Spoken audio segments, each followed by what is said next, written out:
WrestleMania II, April 7th, 1986. The only WrestleMania held on a Monday wasn't the only unique part of the second annual show of shows.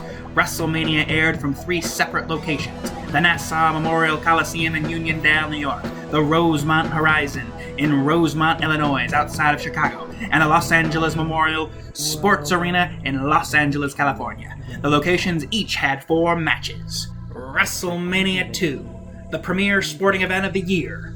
What the world has come to. New York. Vince McMahon kicked things off from New York and introduced his commentating partner for the evening, actress Susan St. James. Ray Charles performed America the Beautiful. Howard Finkel introduced the first match. Mr. Wonderful Paul Orndorff versed the magnificent Muraco with Mr. Fuji. After 4 minutes and 10 seconds, both competitors were counted out, concluding a rather uneventful opening bout. Next, George the Animal Steele took on the Intercontinental Champion, the Macho Man Randy Savage, who was accompanied to the ring by Miss Elizabeth. The Animal was able to kick out of the patented Macho Man elbow drop, but was ultimately rolled up by Savage, who used the ropes as leverage to retain his title in 5 minutes and 10 seconds.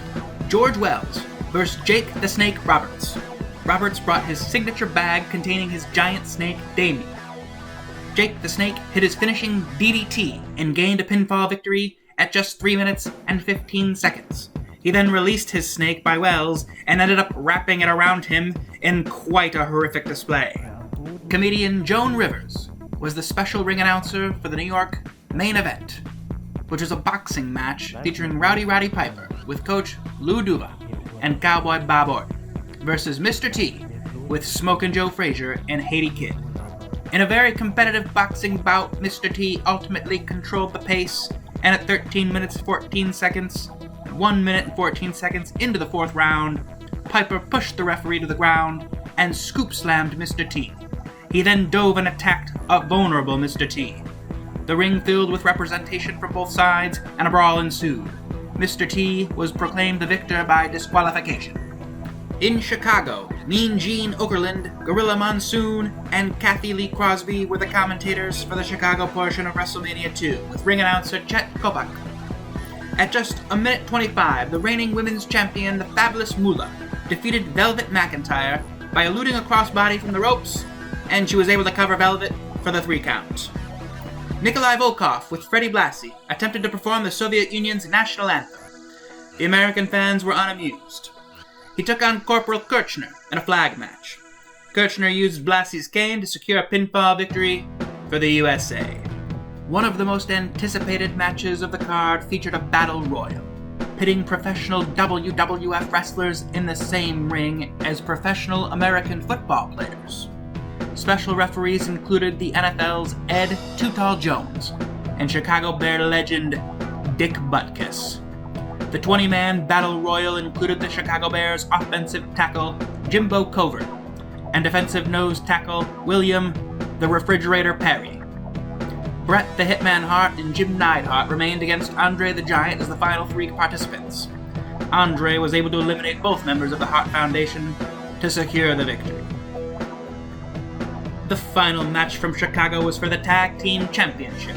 The current champs, Greg Valentine and Brutus Beefcake, known as the Dream Team, with manager Luscious Johnny Valiant, took on challengers Davey Boy Smith and Dynamite Kid, the British Bulldogs, with Lou Albano and Ozzy Osbourne? Yes, Ozzy Osbourne. After a long competitive championship match, at 13:03, the British Bulldogs were able to squeeze out a victory by pinfall after a brutal head-to-head contact where Dynamite Kid rendered Greg Valentine unresponsive. The British Bulldogs declared they would stay in the United States to defend their titles. Los Angeles. Jesse the Body Ventura and Lord Alfred Hayes provided commentary for the Los Angeles portion of the show, which included celebrity Elvira, among others. Hercules Hernandez took on Ricky the Dragon Steamboat in the opening contest from Los Angeles. After a back-and-forth match, Ricky Steamboat flew off the ropes and gained a pinfall victory in 7 minutes and 27 seconds. In what can only be described as one of the silliest matches in WrestleMania history, the adorable Adrian Adonis with Jimmy Hart faced Uncle Elmer. After some fun and wild antics by Adonis, and a match that seemed much longer than 3 minutes and 1 second, Adonis gained victory by pinfall over Elmer. Jimmy Hart supported the Funk Brothers, Terry and Hoss, as they took on the Junkyard Dog and Tito Santana. The competitive tag team bout concluded as Terry Funk struck the Junkyard Dog in the back of the head with Jimmy Hart's megaphone. The brothers won by pinfall at 11 minutes and 42 seconds. The anticipation for the WrestleMania II main event was built throughout the night, with interviews with Hogan and footage of the Hulkster working out, preparing for his opponent. In the main event, the world champion Hulk Hogan defended his title against King Kong Bundy inside a steel cage, with special referee actor Robert Conrad. King Kong Bundy, the challenger, came to the ring first, accompanied by Bobby Heenan. Hulk Hogan's music hit, and the fans came alive. Hulk Hogan climbed to the top of the cage and tore his shirt off. The WWF World's Heavyweight Champion demonstrated why he was a megastar.